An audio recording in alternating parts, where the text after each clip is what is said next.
Travolting presents The Fraser's Edge. Hosted by Jeff Sweeney and Stuart Elmore. Covering Mrs. Winterbourne. Enjoy the episode.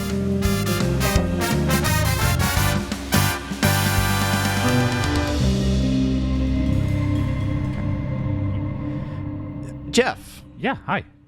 Your birthday is in July, right? Yes. That would mean you were born in the summer, Yes. making you summer born.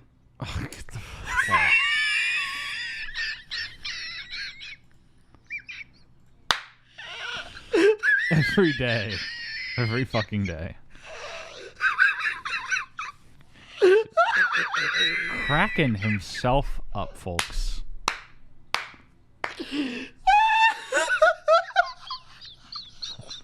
We are like 30 seconds into this episode. I just have to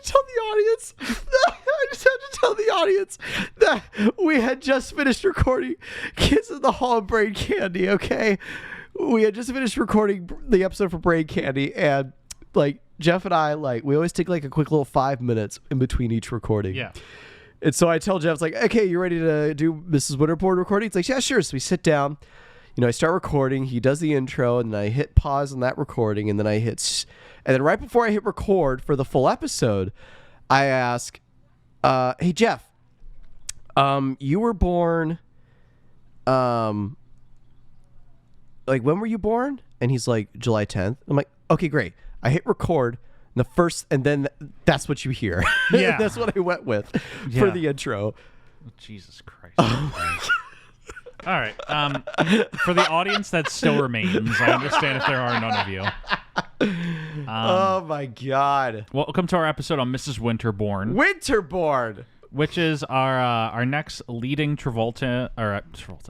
Wow, I really threw you Our next for a leading fucking loop. Fraser vehicle. And he's not the lead of this movie, but he's pretty, prominent. Prominent supporting. Since Passion of Darkly Noon, we've kind of done 3 little cameo movies. That's right. Between Glory Days Now and Then and Kids in the Hall Brain Candy, plus our interlude for Paradise City. Mrs. Winterbourne is his next, prominent role, following Passion of Darkly Noon and The Scout.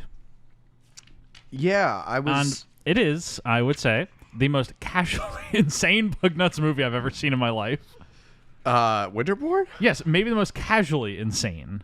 It is I would say you have to preface it with casually insane. Yes. This movie does not think it's insane. No, it does This movie's like, oh, this is a charming romance. Right, yeah. This movie is fucking in bug nuts.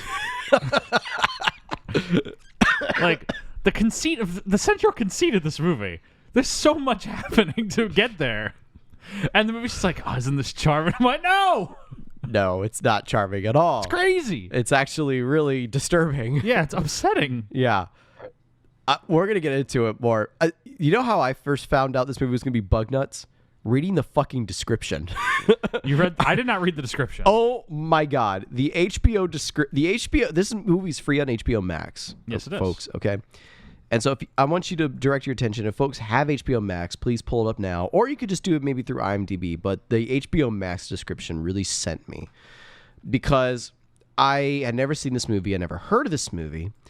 So I just, look up HBO Max and I type in Mrs. Winterbourne. It pops up. And this is the description.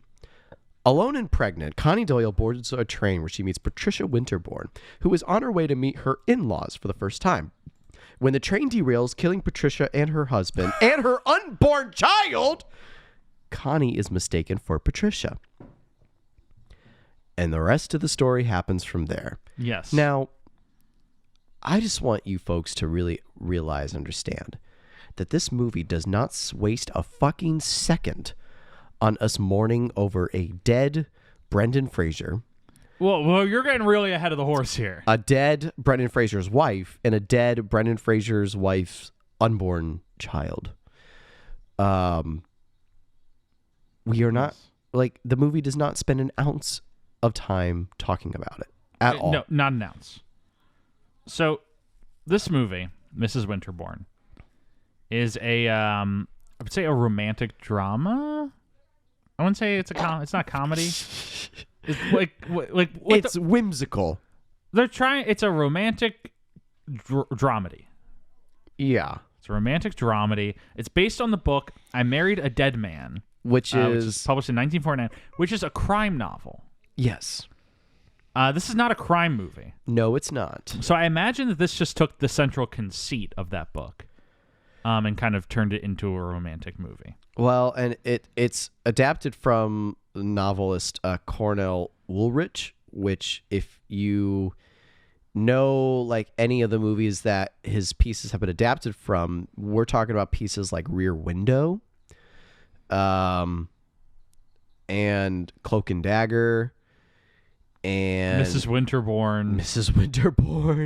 Like, this is the thing, is like this guy wrote crime novels and murder mysteries, and there are many classic, like Rear Window, classic movie as that is, adapted from one of his novels, and then we're getting a fucking whimsical romance dramedy off of this guy's novels. Yes. Like, I really have to wonder, and there was a 1950s film made from the same novel before this movie, called No Man of Her Own. Yeah, it's based on the same book, and it's a noir. And it's a noir, yes.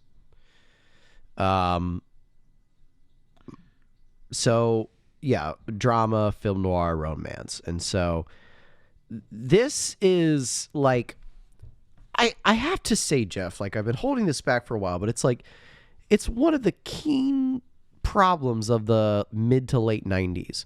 Everything has to be fucking happy. And everything has to everything has to be shoehorned to be happy. Everything has to be like really like well, the 90s. What are you talking about? The 90s are all depressing. Well, everyone was so happy in the 90s, so all of the media starts being depressing.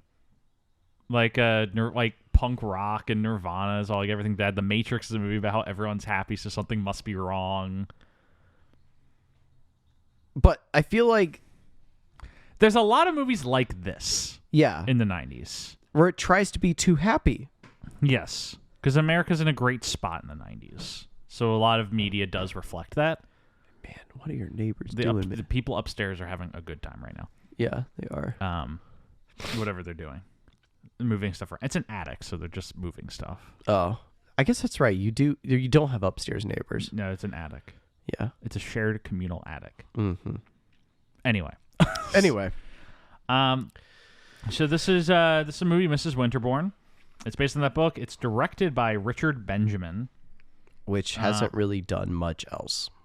He, some of his movies are The Money Pit, which is Peter Griffin's favorite movie.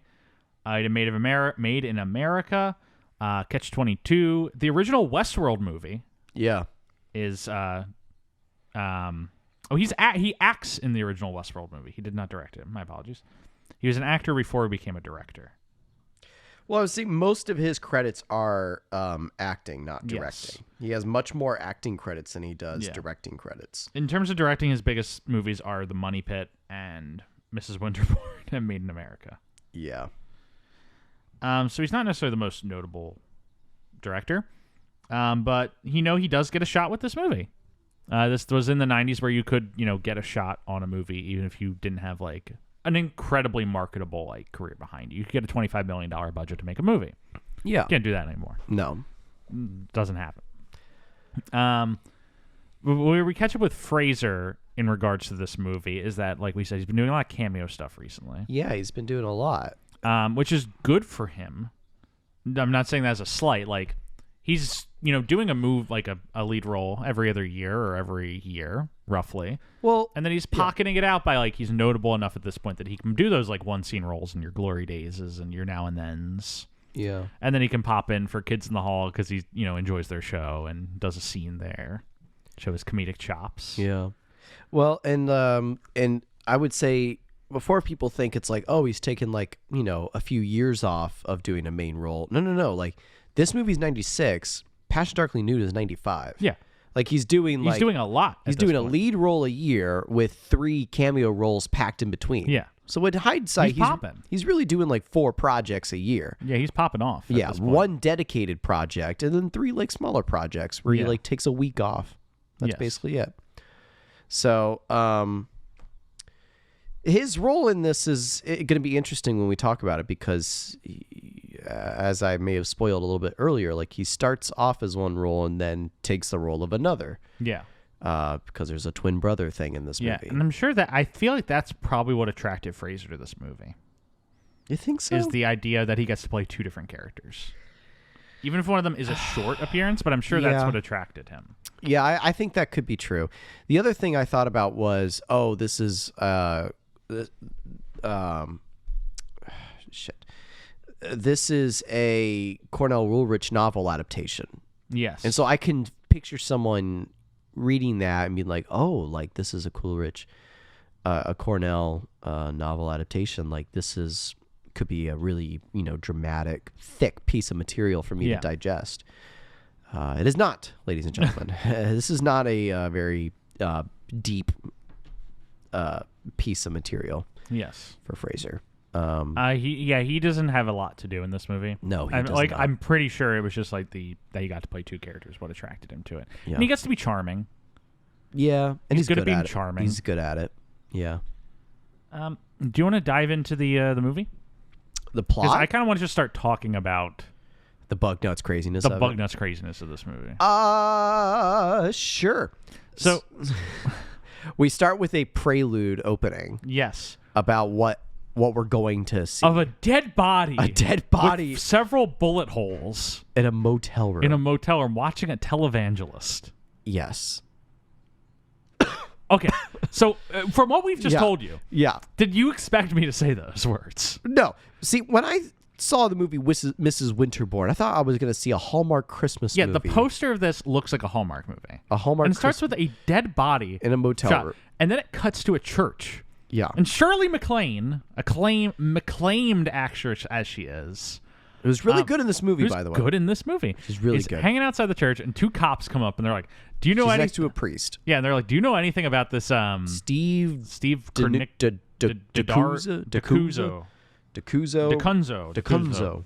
And she's like, "Oh yeah, I shot that MF." Mrs. Winterbourne appears in like the Terminator fire. Yeah. But no, that is actually what happens. Is she's like, "Oh yeah, I murdered him. Of course I know him. I shot him." And then we cut back to Ricky Lake, who plays the lead character in this movie. He plays Connie Doyle. Ricky Lake, who originated the character of Tracy Turnblad in the original Hairspray movie. The movie before it got turned into a musical, before that musical then got turned into a movie that we've also covered on this podcast. You're right. It's interesting. So, we immediately get that, voiceover narration. Like, hi, I'm Connie Doyle, and this is how my life is. I grew up in a sad family home where my mom died when I was young, and my dad and I didn't talk to each other. So when I was 18, I moved out of the house, and then I was on my own in the streets of New York City. And that's where I met a guy named Steve. Steve and I were best of friends. And while we were best of friends, he took really good care of me. Yeah. Until then, few months in, I got pregnant. And then after I got pregnant, and then we're back to the movie where she talks to Steve about being pregnant. And Steve's like, the movie rushes through all of that. Yes, that is that is 30 seconds. I do like all the grimy New York City stuff. I like grimy New York City. Okay. New York City isn't grimy enough anymore, and that's its biggest problem. Okay. Yeah. I like all the scum bums, and when she's in the little cafe in Times Square, and it's good. I also like Steve's roommates because it's a bunch of jamokes, and they're all drinking Miller Lights and Tony PBRs at 1 in the morning, at 2 in the morning or some shit like that. Right. It's Tony Meatballs. Yeah, Tony Meatballs and shit like that. My God, they're crazy upstairs. Right I know. But yeah, so she tells Steve that she's pregnant. He's like, it's not my kid, is it? Whose kid is it? Who you been sleeping with? Right. And he talks to one of his guys. It's like, you've been knocking up Connie? And the dude looks like, I've been knocking her up. And he kind of winks at him. It's like, oh, yeah, Connie and I have been going back all the time. It's like, get the fuck out of my apartment, you whore. Yeah. And so everyone talks so New York in this movie. Yeah, so she's kicked out of the apartment. She's homeless. Pregnant. Broke. We do an 8 months later jump. And she's very big at this point. Very advanced. Sleeping. She describes places that she'd been hopping between. Stayed at the Y or something like Yes, that. she stayed at the Y for a little bit, but this was going to be her first night homeless. Yeah. She goes back to Steve, who It's like, throws, you owe me, you fucking cocksucker. Yeah, and he throws a quarter at her, and then he turns to his new girlfriend. It's like, And you is ain't like, gonna I don't know who she is. You ain't gonna dump me like that, broad. It's like, yeah. okay. Foreshadowing. Yeah. Um.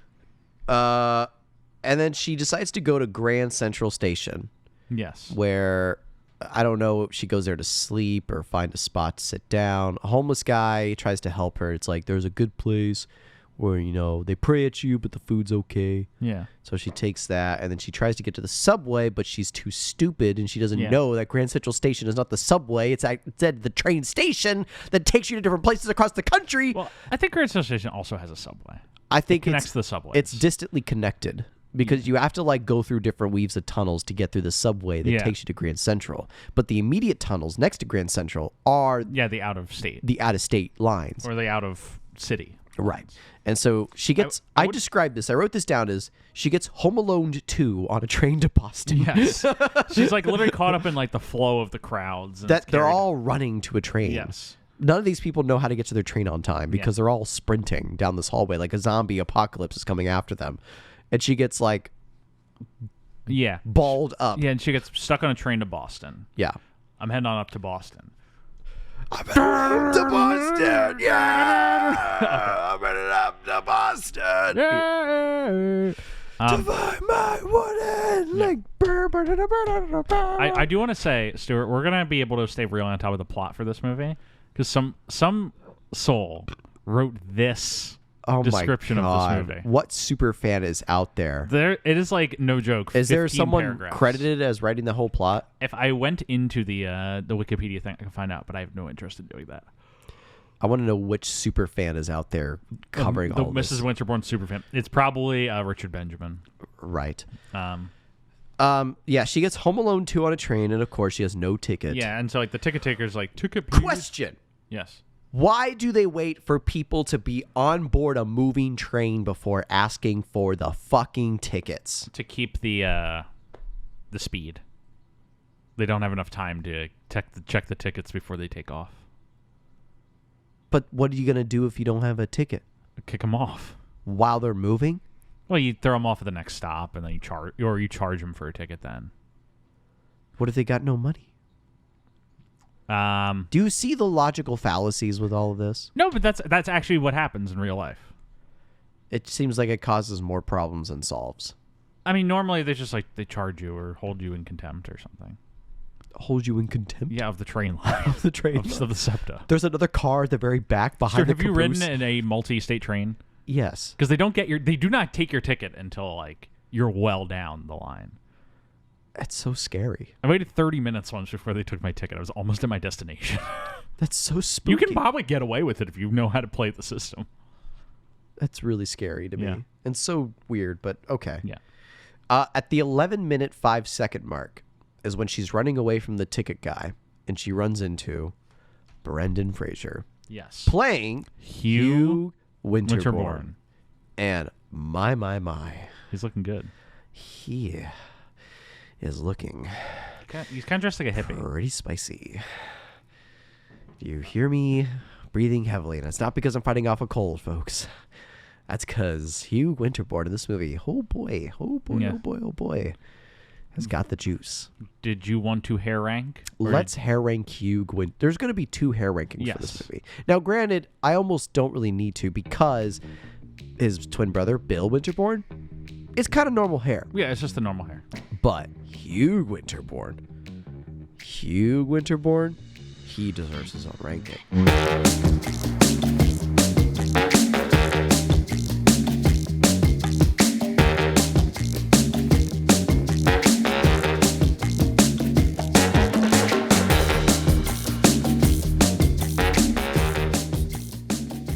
Do you have a photo of? I'm gonna try to pull up a Hugh Winterbourne, a photo up here if I can. There's only. Let me see if I can find this. Find the Hugh Winterbourne photo. Stand by, my friends and family, while I'm looking for the Hugh Winterbourne photos. Oh my I'm having goodness. trouble finding it, Jeff. You're having trouble finding it? The Hugh Winterbourne photos. Hugh Winterbourne. Images. Oh, found it. Here we go. This is exhilarating waiting for you to... Did we cue the music yet? Yeah, we cued the music a while Okay. ago. Couldn't remember. Here's the photo. My. I have a question. That looks too good to be a wig. Wait, let me see this. What do you think? It looks too good to be a wig. The hair... This is real, like the hair on top. but I Oh, think maybe it's they added extensions on the back. attachments to the back. Yeah, Because he's kind of got like a mullet going. a little bit. Yeah, but it looks good. And the glasses. Oh my god. You got the little swish. Hugh form. Winterbourne looking fine in this movie. All right, open up the list. I got it Oh, open. you got it open? Yeah, my laptop died, so it'll be on my phone. Oh, okay. I just want to see what's. It's going to be a number one above the Scout. Oh! Hugh Winterbourne is number one. Now I know it's going to be topped by other things in the future, but like as of right now, like we have the Scout. The Scout's like pretty good hair, but like Hugh Winterbourne is a fine fox. He is a good-looking guy. He's a good-looking guy. And when we get to Bill, I mean, I almost wish I didn't have to rank 2 hair rankings, but like there is technically 2 Brendan Frasers in this movie. There are 2 Brendan Frasers in this movie. I mean, double the Fraser, double the fun. What's up? What you It doing? keeps like turning itself. Here, no. I got it. No. See, stop doing it. Is it good? Yeah, it's fine. It's fine. Oh, okay. Yeah, and he's helping Connie. So Yes. like he's like, oh, this is my wife, and he gives the conductor This is like my wife. this is, I don't know. It's not how we sound. It's not. We're just really loopy at this point, Yeah. guys, because we talked about Kids in the Hall Brain Candy for 45 minutes, and now we're getting to Winterbourne. Which is we still have not revealed the conceit of this movie, and I'm very excited to get to it. I'm very excited too. Okay. So Brendan Fraser plays Hugh Winterbourne. Is with he says, "Oh, why don't you come to the car where me and my wife are? And My wife. and you could stay with us." And so she follows him to the car, and that's where she meets Patricia. My wife. Patricia Winterbourne, who Everyone's is saying my wife was the funniest shit in the world like 10 years ago. what? When you could just say my wife like Borat, and everyone would be like, I don't remember that bit. it was a great time in human history. Was it? Yeah, it was like you could just say quotes and people would laugh. It was crazy. Have we really dived far enough away from that time? Well, I feel like you could still do that. yeah, but there aren't as many like quotes you can just walk up to people and like, I can't walk up to someone and be like, Prestige Worldwide, and then there's just like, ah! I feel like it's TikTok Like audios it used now. to be that everybody would watch the same comedy movie and then you just say lines from it at random people for a year. Now it's trending Vines or TikToks. Vine. Well, Vine's Old dead. as shit, bro. Thank you. Dated myself. But like it's TikToks and Instagram Reels. TikToks. That's what it is now. People are going around and be like, I want to kill my mom. You know that TikTok one? No. There's a kid that like on TikTok. Stuart, you know I don't have TikTok. I know you do, but there's like Oh my God, do not bring it up. No, I bring it up. I'm changing the subject. No, I bring it up. Okay. I So wanna kill Fraser's playing a nice my guy. Mom. I want to kill my grandma. Oh no, that's not it. Okay. Fine. Whatever. Hold on. What the hell, bro? What's wrong with you? What you doing? No, bro. What the hell? I want to kill my mom. What the? Yeah. I want to kill my dad. I want to kill my grandma. Yeah. Crazy. So people are running around quoting that and laughing at it. You can run around anywhere and just go up to someone and be like, I want to kill my mom. And people will start laughing. Yes. Anyway. Okay. So she meets Patricia Winterbourne, Yes, who's also pregnant. 9 months pregnant, Yeah. like Connie is. Yeah. And they're just I made a face to each other. and Hugh like checks in on them and he's like, "Oh, it's so nice you guys are meeting each other." Yeah. And they then bond. Patricia and Connie get along really well. They bond for like an hour. And Patricia sees that like Connie's been soaking out in the rain. She's like, "Oh my god, you're so try on my Yeah, dress." try on my dress. And then Patricia drops her wedding ring, and Patricia helps her pick it up. And then she's like, "Oh, try it on." And Patricia tries it, or Connie tries it on. And then, do you see where this is going, folks? And then this movie goes from like a regular Hallmark 5 movie to 1,000. It goes full Invincible. It turns into a horror movie for one scene. It goes full. You mean Unbreakable? Oh, fuck, you're right. You're shit, dude. It took you 10 seconds to make that connection. Like, the whole train just starts going... Everything goes batshit crazy. Flashing lights. Patricia gets sucked into the bathroom and the door slams. Like, you see that? She's like... She has her arms out from her. Blood spews out of the ventilation shafts. The door shuts. It's like flipping up and down. Connie's flying around this room. Lights are flashing. The whole thing's shaking. And then we cut to black. We wake up in a bedroom, in a hospital room. Yeah. Connie's baby belly is gone. She gave birth. She's like, "Where am I? Where's my Where baby?" am I? And this nurse comes in. This like nurse ratchet sounding ass comes in. Yes. Hello, Mrs. Winterbourne. And comes in.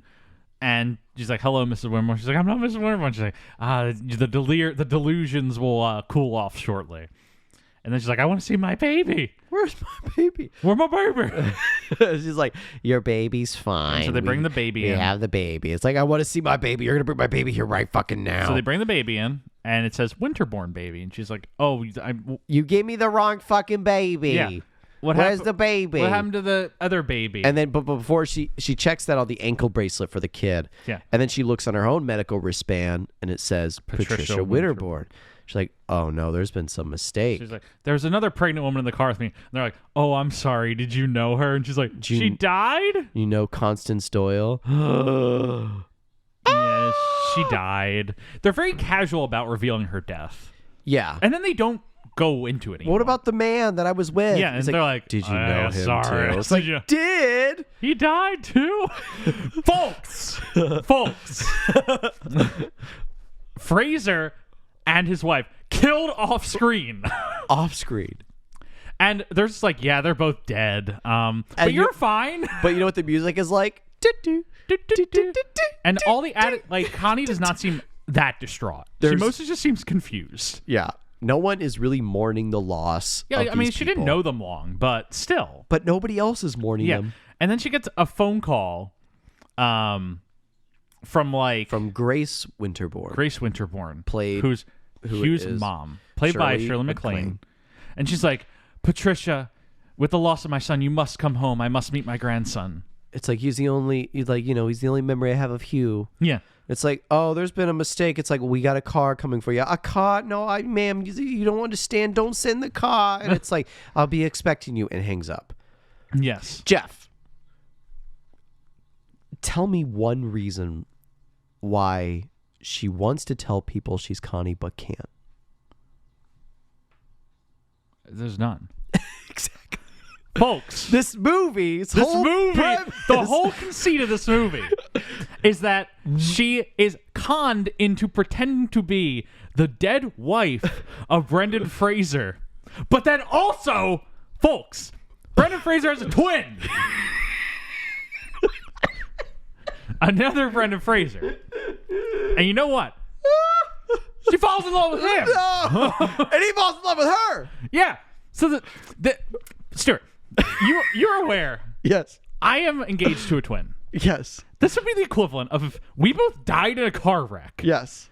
And they never met me. Her parents never met me. Yes. And then you showed up. Yes. Said you were me. Yes. And so I married your twin.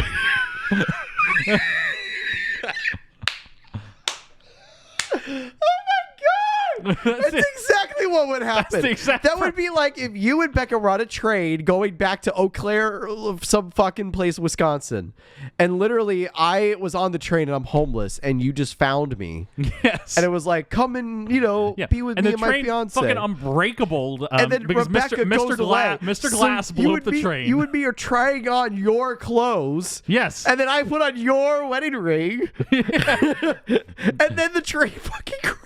crashed. And I You died. and Becca died, and then I woke up, and fucking her sister's there. And you're like, all right, All right, I'm Jeff.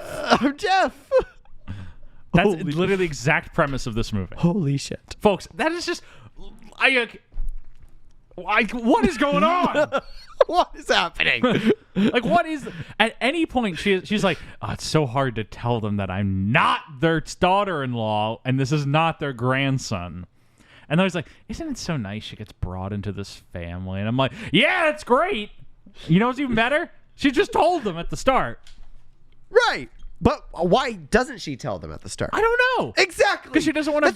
She doesn't want to hurt their feelings. That's my whole problem with this whole Yes. thing. Is she tries to tell people multiple times throughout this movie, but either she can't get the full fucking sentence out, or they don't let her speak, and it's just like the whole premise of this movie is for no fucking reason. Yes. She could have said 3 words, and if anybody bothered to listen, they would have discerned as like, oh, she's trying to tell us that There was a mix-up. there was a mix-up. But then Like, it would have broken the family's heart, but she could have been honest. from this onset, Yeah. But then because like the lie went on a little bit too long than it should have, Yes. and then that sort of started the course of, okay, now I can't ever tell them. Yes. It's so stupid. Yeah. And so she winds up at the Don't you think they're gonna know when the baby grows up and doesn't look anything like him? Well, at the end of the movie, they've all find out, and they're all like, "Oh, well, that's fine. You can marry the other one."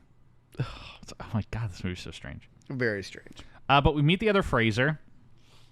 Well, first she gets picked up at the hospital by the family butler, Yes. who we just simply need to talk about for a hot second. Yes. Let's talk about Paco. Yeah, we'll talk about Paco, who is like, his bit is that he was Cuban, but he's gay.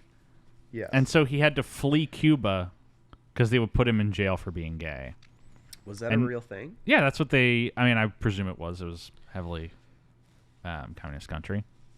We've talked about this guy before, Miguel Sandoval, who plays Paco.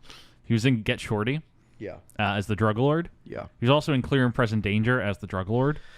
He Yeah. was in the most recent season of Barry as the drug lord. Huh. But most importantly... He's Paco from. No, he was in Jurassic Park as the guy. Oh yeah. He's I know what like- you're talking about. He's like, Grant's like me. He's a digger. I lindo. I don't know the rest of the Spanish after that point, but Yeah. I get it. Yeah. and then it cuts to the raptor being brushed. He's a good actor. I like him. He's a great Good guy. actor. He's actually rather good. He's probably the best part of this movie. Yeah. I like He's- Paco. he's Good guy. Okay. He's pretty good. The movie's too bug nuts crazy for me to think Yeah, this about movie's it. too crazy, and like he just starts getting thrown into it. Yeah.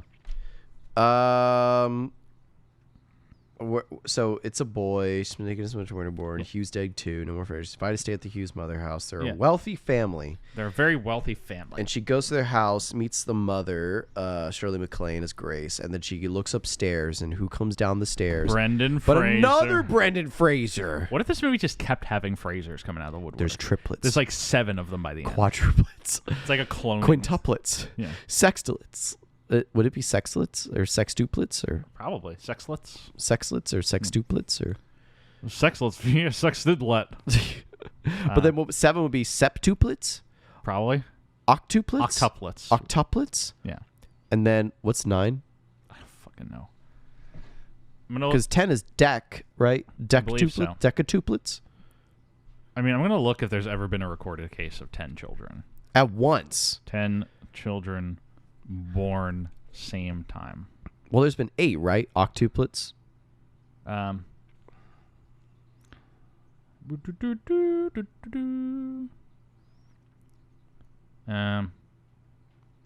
It looks. I think 8 is the record. 8's the record. 8 is the record. Because that was the octuplet mom. Octuplets, yeah. Right. She gave 8. I mean, how do you fit 8 in there, Jeff? It'd be, Jeff, it would be crazy. How do you fit 8? Look, here she is with all the other kids right now. Oh my God, how old are they? Are they all alive? Yes.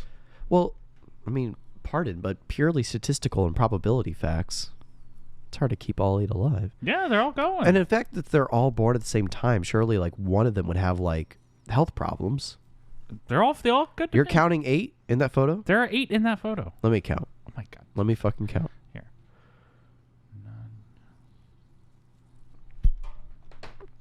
Yeah, look, there's 8 kids. And they're all okay. Nadia Solomon. They're Sandy all kids. happy. Yes. They're all happy. For fuck's sake. So you're trying to ruin this. No, poor I'm woman's- just concerned because 8 children born at once, that doesn't sound like healthy. Well, I'm sure it wasn't, but they're all born. I'm happy for them. I'm happy if they're all healthy, if they're all happy, that's amazing. Power to them. That's amazing. That's awesome. It's really Yes. great. It would be tragic if anything happened to any one of their kids. Absolutely tragic. They're 10 years. They are 13 now. No shit. Yes. How do you start that conversation? And they're not identical octuplets, right? Imagine the grocery bill. But they're not identical. No. They're just fraternal Yeah. twins. So like they don't look alike. But imagine that Yeah, here are conversation. my 8 children. Imagine that conversation on a first date. How many brothers and sisters do you have? 7. Oh, like where are you? Are you the youngest or the oldest? I'm like, By a few seconds. by a here or few there. seconds, I'm like Give the or middle. take. And they're like, oh, like so you have you're a twin. I'm like, we're. It's hard to say, but we're all twins. Like, well, what do you mean? It's like, you remember the story a few years ago, the Octomom? Yeah, it's like, well, I'm one of her 8 offspring. I'm like, whoa. That would be so fucking cool if you went on a first date with one of the Octomom's kids. Yeah. Octomom, Dr. Octomom. How far are we straight from the light on this podcast? Stuart, I tried to get us back, and this was all you. Okay. Well, Well, we started it because Fraser has a twin. yeah, he's a twin. Billy Bill Winterbourne. Winterbourne. He seems cold and distant at first. He's cold. He's a businessman. He's a businessman. Picked up after their father. Straight He's to a the businessman. point. And the movie for like 15 minutes turns into like the slobs versus snobs comedy, Yeah. where like she's just authentic New York. She's Italian. you fucking cocksucker. Let me Yeah. have the fucking corn of the Yeah, cob. she's like, let me grab the corn. And the servant's like, it's my job to carry this. The servant, oddly intense. Yes. But it turns into this whole thing. The Mrs. Winterbourne, Shirley MacLaine, likes her. Because she's like, I came into this family from the outside as well. Bill does not, because she thinks she's a slob. And then there's a priest there. We don't have to get into that. Simply not worth it. This is the first time I've seen like Jeff really like giving up. No, like no. talking about like a movie. There's no need to go to this priest. they ask the priest because she says like, yeah, this baby's gonna start crying if he's not near my tits, and they're like, tits and Tits? oh, and Shirley MacLaine's like, oh, father, tits is fine. Priest is like, tits are fine, and it's funny to hear a priest say that. Yeah. But like the next bits are all just like Bill trying to expose that she's not a high class person. Right. She's Well, there's a funny bit where when Connie's in Paco's car driving to the house, and she's like, so, like, it's like, oh, Huey, Huey always had a thing for the blondes. And it's like, well, he got tired of that. And then when she shows up and Bill and Grace are alone, they're like, she doesn't really seem like his type. Hugh's type. She was always into, like, blonde, supermodel, European type. Okay, but here's the thing I want to get into. Here's why I'm brushing past some of this stuff. Oh, my gosh. So I want to get into how she starts digging for herself. Yeah. Because she starts coming up with shit. She starts making stories up. She's like, oh, yeah, I never knew he had a twin brother. And then I was like, oh, yeah, he talked about you all the time. And It's like, but I thought you never mentioned it. We met in Hong Kong, and then we got married in Paris. Beautiful Paris. She starts making up all this shit. Yeah. And she's like, oh, yeah, he talked about you all the time, father. And, like, she has had every opportunity to get out of this. It would have been awkward, yes. But she could have gotten out of this. Yeah. What is she like? This But movie now is she's playing a so weird game. insane. She's playing a very weird game. I just cannot fathom this movie. Yeah. And then it's let me think. There's like the scene where they have a big party to commemorate the birth of the child and the first their baptism. Yeah, they do the baptism. They name the baby Hugh, but she calls him Cookie. Right. Imagine if your name was Cookie. Your parents fucked you. Yeah. I wrote down christening baptism scene. Kind of funny. What was funny about the baptism scene? I don't think the baptism itself is that funny. There was something about the baptism scene I found. She probably does something authentically New York, and they're all like, "Oh, she's so crazy, isn't she?" Yeah. But And the party afterwards. Yeah. the party afterwards. Shirley MacLaine gets up and performs Hugh's favorite song. Yeah. That she would sing to him when he was a baby. That Connie obviously does not know. And she's like, "Connie, come sing it with me." And so Connie gets up there and she kind of does like a riff on it. Yeah. Every time, Shirley MacLaine is a lyric, she's like, "I don't have enough money," and It's she's like you. She's like, "Yeah, you don't have enough." Oh yeah, I'm looking around. I think you do. She's doing some like Catskills comedy routine up there. And and like the people are obviously making fun of her. Yeah. But then she finally gets the lyrics and sings along with it. Yeah, and then Connie and Grace start walking away. This is a funny bit. Yeah. Because like I think it's one of Bill's girlfriends or whoever. Yeah. Where she is laughing at Connie and Connie says, "Fuck off." Yeah. And then Grace walks by. It's like, "You heard her. Fuck off." It's awesome. I love Shirley MacLaine. Great in this movie. Shirley MacLaine is great in this movie. Yeah. As much as we're gonna dogpile and take a shit on this movie, like Shirley MacLaine is like untouchable. Yeah, she's really great good. in this movie. And then there's a little Connie makeover. They bob her hair. Yeah, Connie's like, I just think I don't fit in here. And Grace is like, "What do you think? You look great. We just might have to change the hair and the makeup and the nails." in the outfit. And I was kind of like, ugh, with this scene. Yeah. Because it's basically like, she's not pretty enough to be with the rich. They have to have a whole makeover scene. Yeah. And they do have a whole makeover scene. They do. It lasts for like 4 hours. What's going on? The heat is being turned down in this apartment. Thank God. It's going to get really cold in here Thank shortly. God. It's roasting in here. I'm a little chilly right now. Jeff, you're wearing a long sleeve shirt. Yeah? Put on a sweater.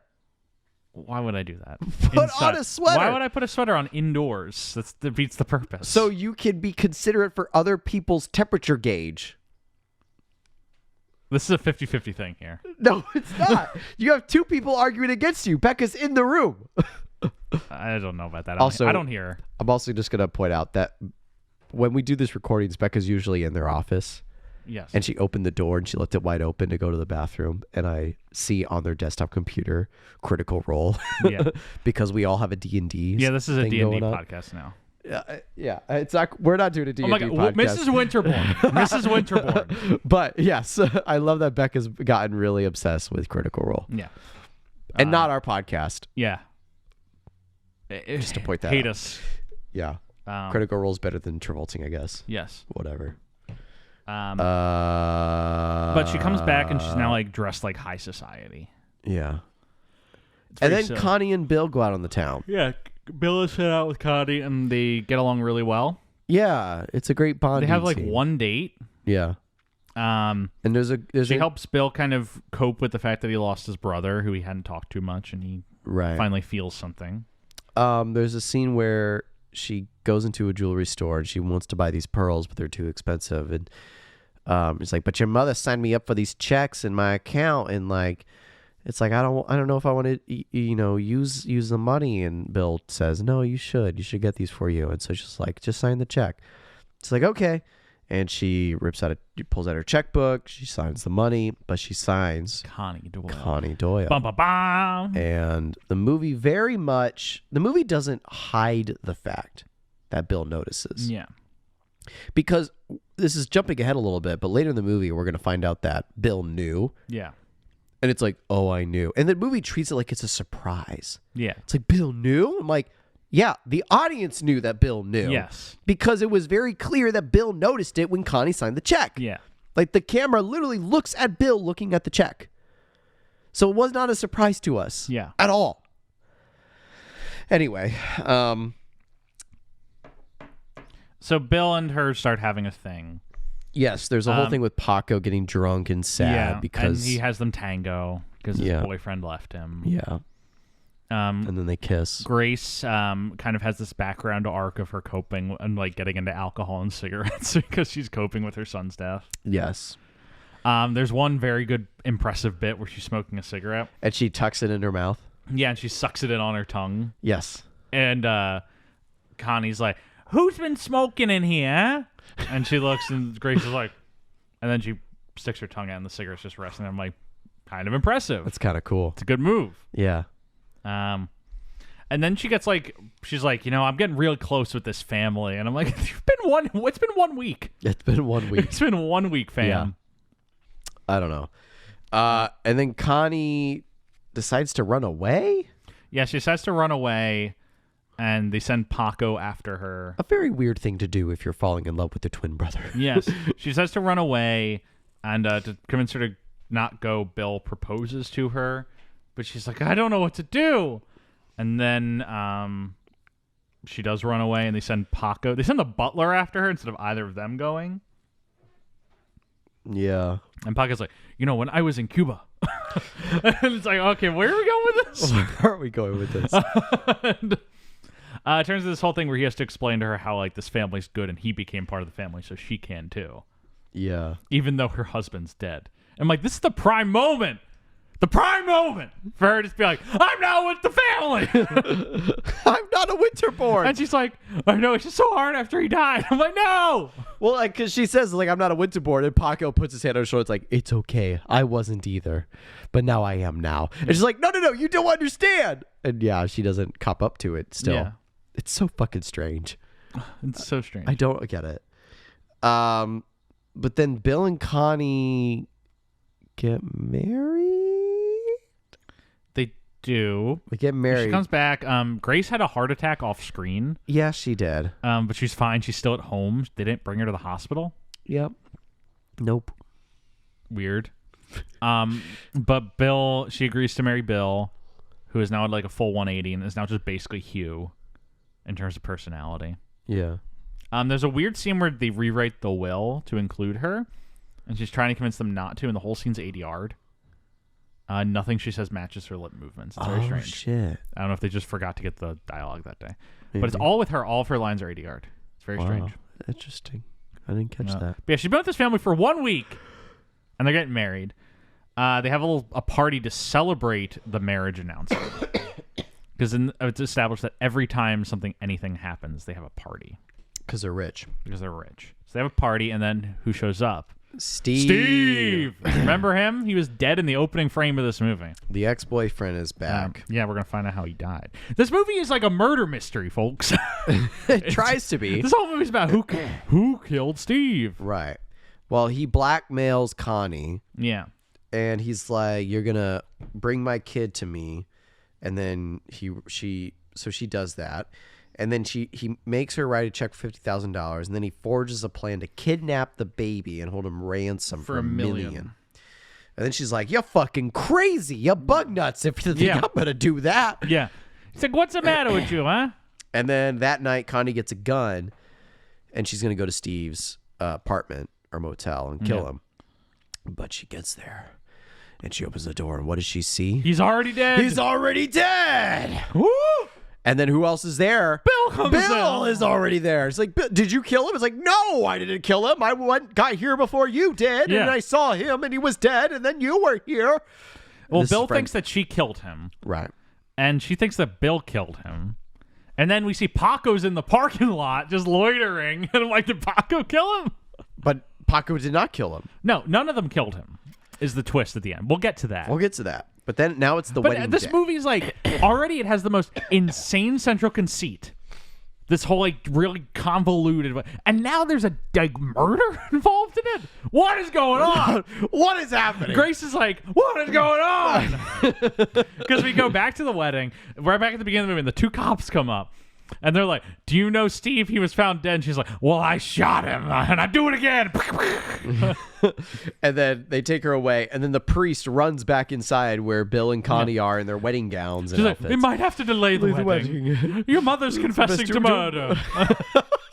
That's literally how he says it. And then Fraser and Connie, like, They run out. The wedding organ music starts playing. They're like, the organist sees them running down the aisle. Save the organ.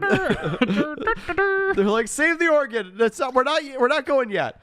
And so then they run out, and they're like, no, you don't and understand. she's like mid confession. It's like, and they I run over, killed Steve. I killed him. They do a Spartacus thing. Yeah, it's like, I killed Steve. No, I sing killed my Steve. song for all to hear. And then Paco comes out. I killed Steve. Yeah, all four of these people are arguing about who killed Steve. The cops are like, what is going on? What is happening? The police officer. And they're like, all right, where'd you shoot him? And they all say different parts of the body. He's like, when did you shoot him? It's like, Why'd you shoot him? And then the How cop close were you when you shot? It's insanity. And the cops are, well, you're all chuckle fucks because you know what? The murderer's in the car. We already caught him.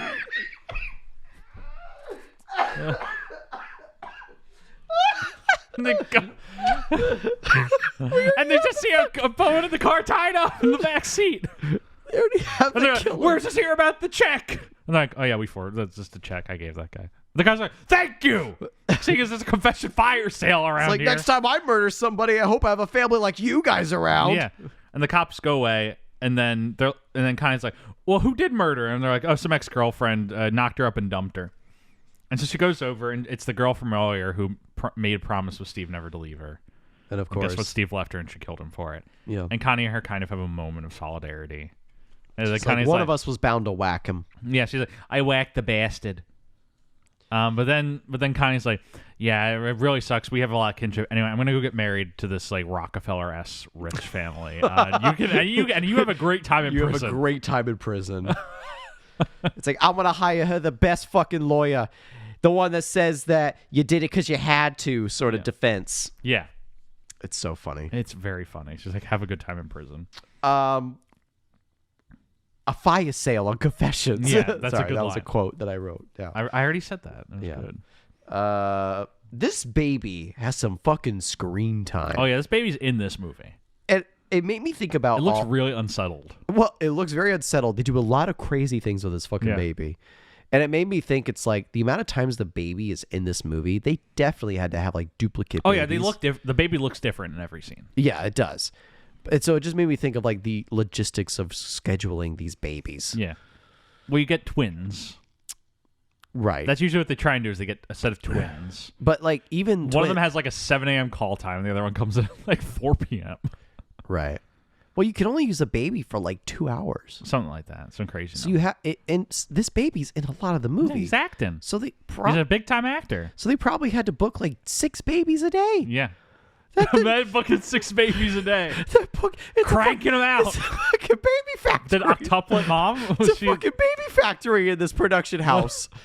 It's like, oh my God, the casting manager is just like pulling her hair out her head. It's like, Connie, what's wrong? It's like, I gotta fucking book 6 babies on this movie. I gotta use a baby all day long. So like, we gotta fill in the window. That poor Cookie. Oh my Anyway, God. they get married. Bill and Connie get married. Yes, they get married. And Connie is brought into the family. And they do this thing where it's like, do you, Patricia Winterbourne, take Bill Winterbourne as your husband? And she's like, Incest? no. Wait. She says, I, Constance Doyle, take Bill as my husband. And then it's a grand, like, okay, we'll fucking take it. And then they kiss, and then the movie ends. You know what is strange? What is strange?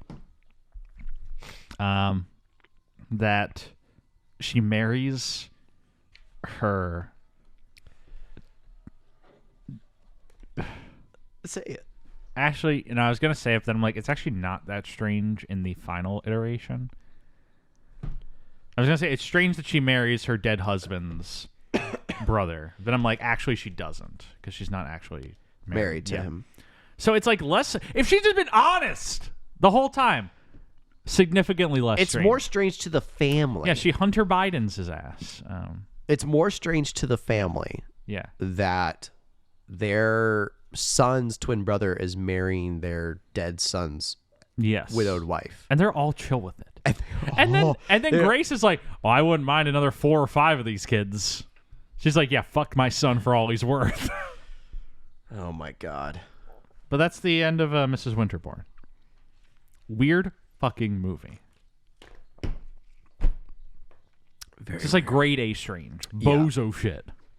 Very weird. And the movie doesn't treat it like it's weird. Yes. Movie treats it like it's completely normal stuff. Then he's like, isn't this so charming? Isn't this so nice? We do have to rank the Bill hair. Bill hair. The Winterbourne Bill. I mean, it's very regular hair, so why don't we put it above Younger and Younger, below The Passion of Darkly Noon? Above you. Yes. Okay, there we go. Yeah, I think it's pretty regular. So it's a new number 10. Yeah. Jeff, do you have any context or post-text for... So this movie doesn't do well. Of course it doesn't. Shocker. Right, there we go. So this movie comes out in the year of our Lord, 1996. $25 million budget. It makes $10 million, losing 15 off that budget and probably much more. It gets blasted in reviews. It gets a B cinema score, so not even like audiences are that big of it. Everyone who sees this movie basically like says the same shit. Is that the tone of this thing is so strange that just does not make sense. Yeah. Like here's a review. You'll be saying no, Ricky, instead of go, Ricky. Like this whole movie, you'd be like, no, stop, don't do that. Oh my god, that's too funny. That is like, oh my god. But yeah, this movie loses money, does not get good reviews. It unfortunately does hurt Ricky Lake's career. Shirley MacLaine's an established like star at this point, so she really doesn't have that much to lose from this. Mm-hmm. But Ricky Lake, she had she was kind of riding off of this in hopes of like having a greater film career. Yeah, because before this, Ricky Lake was mostly known for like TV shows. She was known for Hairspray. She was known for Hairspray, and then she'd like where she's the lead character. But this is in terms of her career, her first like next big role. Yeah, and she put a lot into this movie, and it doesn't pan out for her. And she basically is stuck with TV and reality shows for the rest of her career. Yeah. Which, like, she seems happy doing. Like, she's still making good money and she's still doing well. Yeah. But she doesn't really get... And I think she's fine in this movie. She's not like, incredible, but she's fine in this movie. Yeah. But she never really recovers from the failure of this movie. Mm-hmm. Fraser, thankfully, gets out pretty unscathed. He gets decent reviews for this. And, a lot of people say, like, it's a waste of his talents and whatnot. He should be doing more. Which is what a lot of vibes are at this point, is that, Fraser deserves better. And he'll be getting it very soon. He will be. Yeah, I don't know if I really... I mean, he wasn't a problem in this movie. Yes. I'll say that. He isn't a problem. Yeah, he isn't, like, something that I... He's good in both roles, and I'm sure he enjoyed the ability to play two different guys. Yeah. I mean, it's not much of an acting thing because, like, it's barely. Yeah. Barely that much. And we are 3 movies away from the coup de grace, George of the Jungle. Yeah, the movie that kind of reestablishes him as an action movie star. And then Jeff. Yeah. It's like, all bangers it's after that. back to back bangers after that. It's all bangers. George of the Jungle, Gods and Monsters, Blast from the Past, The Mummy. Let's not get too much into it. Yeah. Let's not get into it right now. Why not? Because it'll be fun when we get to those things. Okay, copy that. But yeah, his career, really, he's still notable at this point. He's doing some stuff, but that's when his career really takes off. And we're getting ready. We're getting very close to engine liftoff. Yes. But before then, we do have... do you have any final thoughts on Mrs. Winterbourne? No. I think we summed it up. I don't have any final thoughts on Mrs. Winterbourne. Yeah. Next week, you can tune in, and we'll be covering another movie in similar vibes to this called The Twilight of the Golds. What? The Twilight of the Golds. What? It's a family dramedy. All the Golds want is a picture-perfect family. Yes. Look at this fucking grin on Fraser. Look at this fucking grin. It's kind of Joker-esque. Oh, I like this fucking bread. Do you know that Oh, TikTok my audio? goodness. No, why would I Do know you that? like the bread? Why would I know that? Do you like the bread? Okay, so this movie, This fucking bread. tune in next week for our episode on the Twilight of the Golds. And seeing as we're done with Mrs. Winterbourne, I'll just simply say thank you so much for listening to this episode on Mrs. Winterbourne.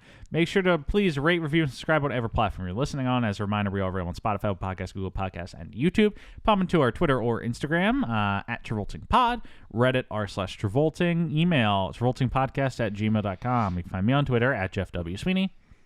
You can find me on Instagram at Stuart @185. And as always, special thanks to Rebecca Johnson for the graphic design for this episode and the show, and Michael Van Bodegum Smith for the theme music that is taking you out right now. Have a great rest of your week, folks, and see you next time for Twilight of the Golds.